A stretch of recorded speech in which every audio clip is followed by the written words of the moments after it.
What's going on, y'all? Welcome back to another episode of X Factor Fantasy Football. This is your boy Swiper with Jenna, with Jordan, and we are tapping into week 8. We had a lot that happened last week, a lot to get into. We got Monday Night Football, Detroit versus the Raiders, all on deck as well. So a lot of stuff to tap into, but y'all know this is one of your favorite places to get your fantasy football content. We've been helping you win your matchups and maybe feel better about yourself if you've been losing. Now, if you've been like myself, we can tap into a lot of great conversations to have in the last 4 weeks. But Jenna, how are you doing? And brother Jordan, how are you doing today? Doing great.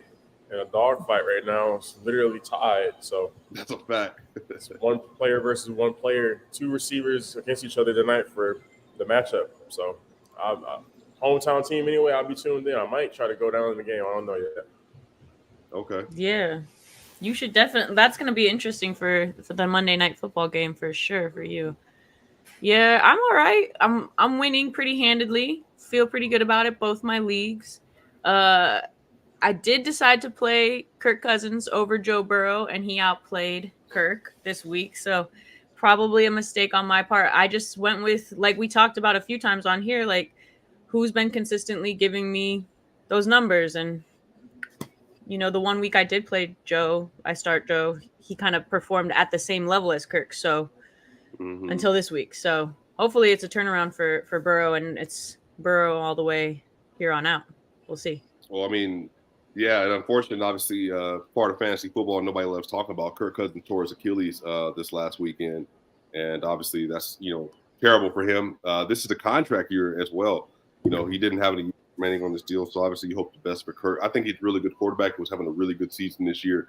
And even has some, got a nice little late night football win that people said he couldn't do. So I think really shout out to him, obviously hoping and praying for him to heal quickly as possible. But if we tap into it, best performances, y'all. Again, this is not about gloating. This is about celebrating with your friends and your family and your loved ones. Jenna is my sister. Jordan is my brother. They care for my success like I care for their success.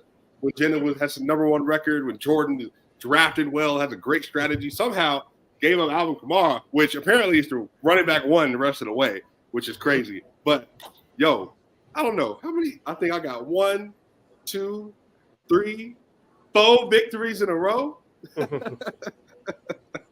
After those 4 losses in a row. So yeah, right. And guess what? Gotta keep you humble, bro. Nah, if you got injuries, I get it. I understand it. You got to work around injuries. But you know what? Saquon, Cooper Kupp, by the way, we'll talk about him in a little bit later. I don't know what's going on that often. Even Puka. I looked at Jordan. I looked at Puka's numbers like, wait a minute, it's Kupp. It's all the reps and the targets going in. Nope. Nobody went off. So we're going to tap into that as well. But y'all, if we talk about best performances, apparently, look, the Cowboy defense is good versus mid-teams. We've all can acknowledge that. So they're playing a mid-team. You know they're going to play well. But y'all, best performances. Y'all, Jen already set it up. Joe Burrow had 283 passing yards, 3 touchdowns.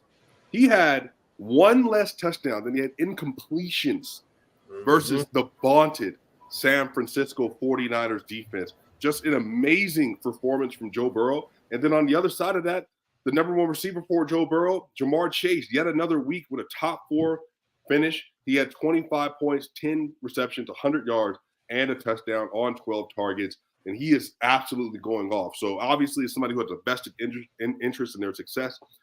All the early season stuff, Jordan and Jenna, that we talked about, wondering if they were going to be able to perform, get out of that little stink hole they were in. Last few weeks, booming. And so maybe this is a sign of things to come. That's why I said bet on the talent. It was always going to happen. It's just a matter of winning if you can be patient. So I'm not surprised at all. Right. Yeah, I got to shout out A.J. Brown, too. He was one of my best performances this week. He's really given it a run for between him and Tyreek, who's the best player to have on your fantasy team. And it wasn't like Tyreek was the first pick in a lot of drafts. He might have been the first pick in our draft. I don't remember. But I got AJ and I was the 12th pick in our draft. So even if I got him in the first round, I'm taking him 12th, maybe 13th. I don't even know when I took him, but he's just going off. His performance is out of this world. I probably potentially don't win this week without him. And on 8 catches is pretty crazy. Yeah. So ever since that, go ahead, Jordan. Oh, no, go ahead. I was going to say, Jordan, ever since that 1 week where he complained on the sideline versus Minnesota, 22, 38, 18, 20, 29-33.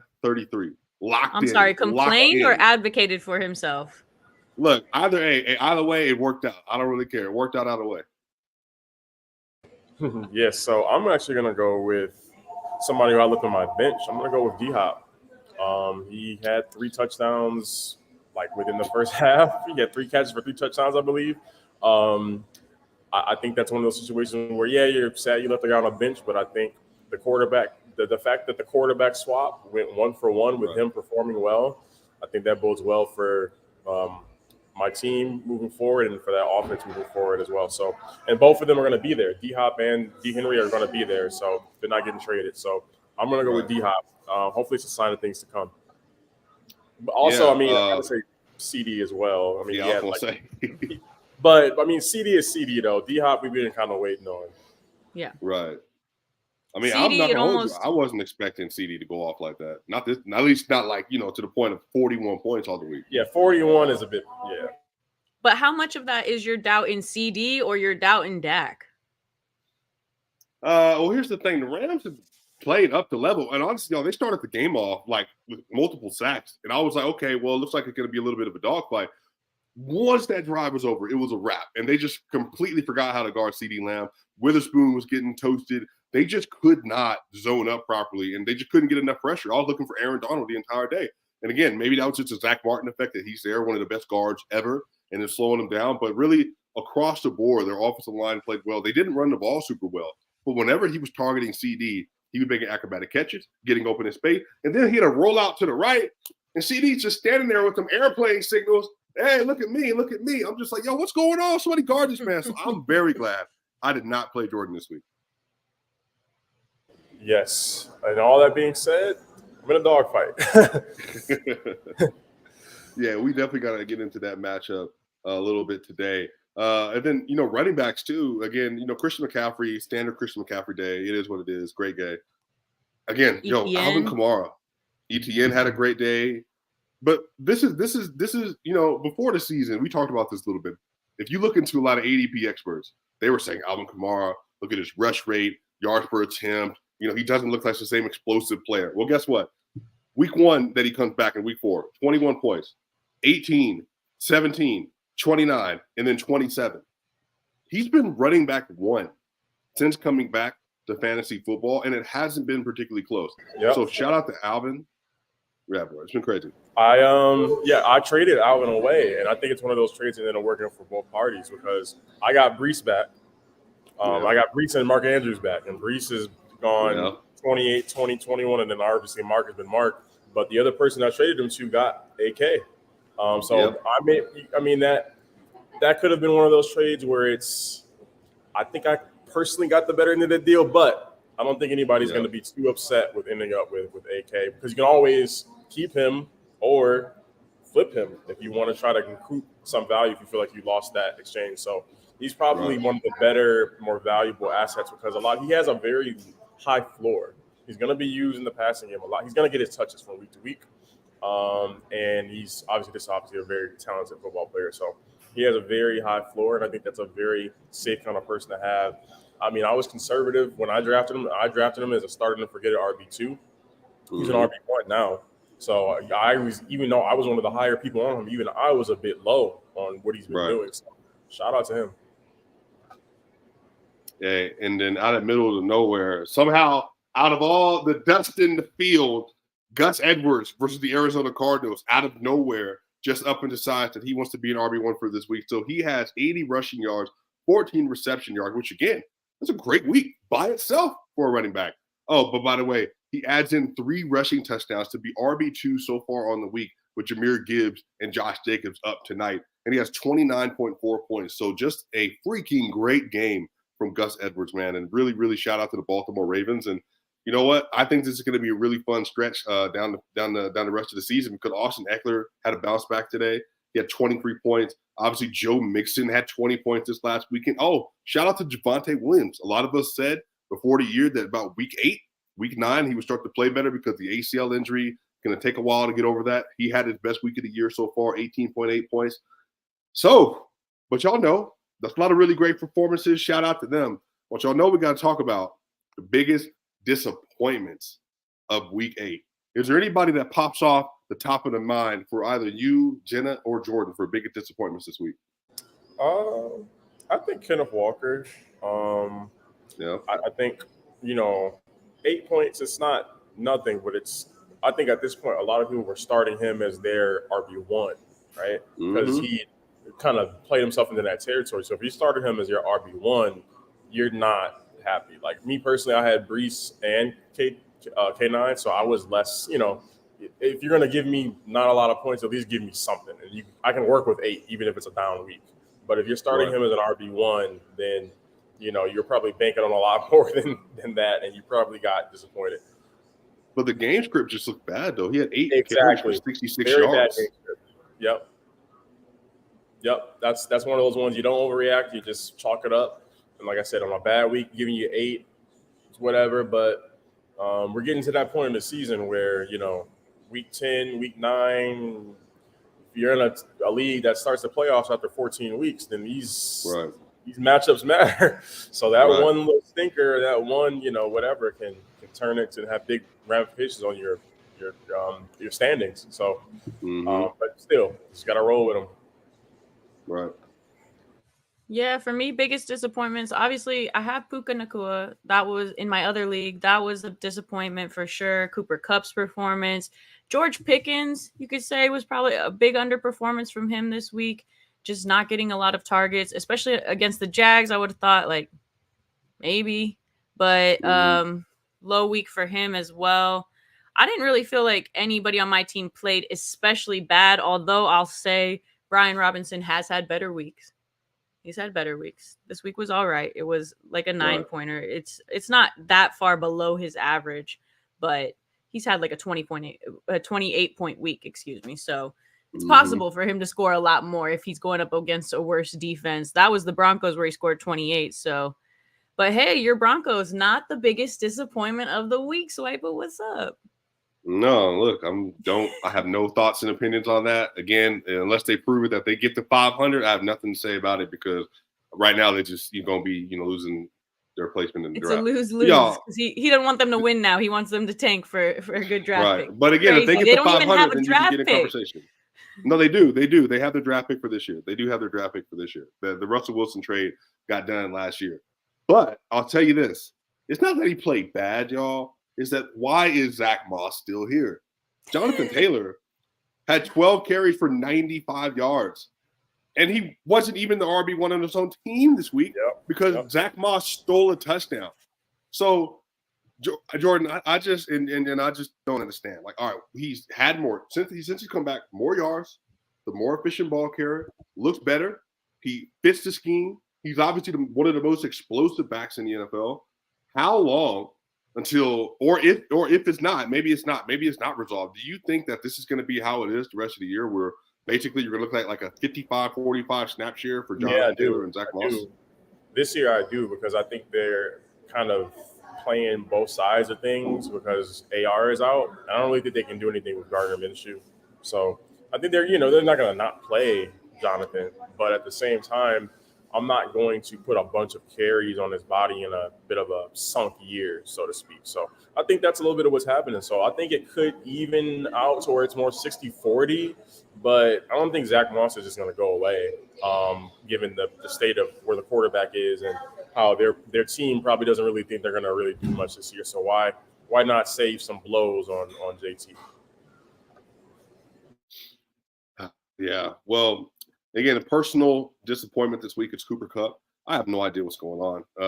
I have no idea. Again, last week versus the Steelers, 6.9 points for Cooper Kupp. This week, 6.10 points for Cooper Kupp. And he only caught 4 of 10 targets for 21 yards versus the Dallas Cowboys. And again, y'all, Dallas is good versus some teams, but their defense isn't anything to write home about. It's just not. So this is the thing. At least versus elite teams. I think Cooper Kupp picks it up. Because he has to. They play versus Green Bay, so he'll have more opportunity. Again, they still obviously have a really good corner with Green Bay, and then they have a bye coming up after that. But y'all, again, if you're a Cooper Kupp manager, is this a point, would you be concerned at all for Cooper Kupp's production and where he is right now? One more week, and I'm concerned. I'm concerned, too, because Stafford has a thumb sprain that could he's day to day, but he could miss a game. He could either play this week or he could miss multiple games. It's wide spectrum. Stafford typically tries to play through for his entire career. He's played through stuff. He played through an elbow injury all year last year. He's played through several injuries that probably should have, made him miss more time before. But it's a wide range right now of him playing to him playing this week, missing one game, missing multiple games. We just don't know. So I'm more concerned about that. Cooper, I'm not concerned. I would say I would be concerned if it happened one more time. You got 3 games like that in a row, then okay, because we're getting close to playoff time. You don't know what's going to happen. But if the quarterback is there, I'm concerned if Cooper has a down week this week. But if the quarterback's not there, then I'm concerned. Yeah, I mean, for so long it felt like Cooper Kupp was just the most fantasy-proof player that there is, just because of the target share and stuff he's going to have. So again, the Dallas Cowboys, you understand, it was the amount of pressure that Matthew Stafford was under. Because Puka, like I said, Puka Nacua didn't have a good game either. So again, it's not that somebody was dominating and the other one was just kind of missing out. So we'll see what happens with that, y'all. But y'all, we got Monday Night Football, and this is a big deal because this is a really, really, really interesting night because there are a lot of players that are going to do a lot of good things to help your team. Or if you're on the other side of that, there's some people that could put you in an L column for this week. So you got Jahmyr Gibbs, you got Josh Jacobs, Devontae Adams, you got Jacoby Myers. There's a host of players that are available for today. So how are y'all feeling about today's matchup? Who do you trust to deliver you home a win? Or who are you afraid of that might hand you an L tonight? I have Jacoby Myers versus Josh Reynolds, and the matchup is tied, and that's going to decide the matchup. So I should be good, you would think, but Reynolds, I mean, he's one of Stafford's favorite targets as well. So he can certainly make it interesting. But I'm starting everybody. I'm starting Devontae, starting Jacoby, starting Jahmyr, Goff. I'm starting the players Jacobs. I'm starting the players you would start. I'm just hoping that Jacoby doesn't make me have to, because I'm already the game is here in Detroit. Whether or not I actually go to the game, I'm going to go downtown just to be down there. And so I'm going to be doubly rooting tonight. It's going to be weird because I'm rooting for my team, but then I'm rooting for Jacoby Myers to go off. Yeah. You just need about 5 catches, 1 touchdown, but a exactly. digit lead for the. Yeah, I want us to win 45-42 with Jacoby having a monster game, essentially. So it's going to be a weird rooting interest type of night here in the city, but I'm looking forward to it. It's great atmosphere. You want me to go? Yes, please. Well, he said he's starting everybody would start. I would start everybody. You would start. No, St. Brown, I think, will have a good game, obviously. Mm-hmm. I think Gibbs probably has a good game, too. But I still think, I don't know, Laporta kind of interests me a little bit. Like, I feel like he could kind of have a good game in this one, get you some extra points. If you haven't played a tight end and there's only a couple left, you might as well. Of all the options you have, he's the only one that's playable, really, if you want actual points. So right. I like Laporta of anybody out there. I have Daniel Carlson from my high school as my kicker, so I'll be rooting a little bit for the Raiders, in that sense. But I also want the Lions to win, and I think that they will come out with this win just because I think they're the better team. Although their secondary not so great, Jordan. So you might be in perfect tip-top shape for what you're looking for to happen. Well, look, y'all, so my other league, I'm up 136-119, and I'm playing versus Jahmyr Gibbs and Josh Jacobs today. Josh Jacobs had a great season, so I'm not super worried, but I got Devontae Adams. So I should be in a good position, but you just don't know. Now, I'll say this. If I can get 15 points from Devontae tonight, which is, let's say he gets 1 TD, 8 catches or something like that, then I think we're golden. I think we're going to be really good. But, Jahmyr Gibbs had an incredible game last game. That's his only good game of the year, basically, so far. So we'll see if that repeats itself. But, man, I think it's going to be really interesting. Going to be a real big fireworks show today. Who do y'all think wins the game tonight between the Lions and the Raiders? I have Lions by by 10. I think it'll be, close early, but I think we'll pull away. So us by 10, I think, we're itching for a bounce back. It's indoors. Yeah. Jimmy G's a bit of a pumpkin. Pass rush should be able to get home. Yeah, I got us by like 7 and 10 points. Oh, you're on mute then. Oh, I think I said it already, but I have the Lions. Yeah. Lions. Yeah, I got the Lions as well. Should be about I'm gonna say 31-24. I think it can be my final score prediction for the night for the Lions. I think that the Raiders will put up a little bit of a fight. They're kind of good. They're just they just aren't good at the same time. Like they're kind of mid. But yeah, y'all. This has been a great episode, y'all. X Factor Fantasy Football. We will be back here on Wednesday, y'all. We have a whole bunch of stuff that's going on all over the place, y'all. But you know what? Jetta's doing a great job, making great work. And obviously got Jordan flying around the country, doing everything that he's doing, y'all. So I appreciate y'all being available for everything. And yeah, we will tap in soon. See y'all later. See you guys Wednesday.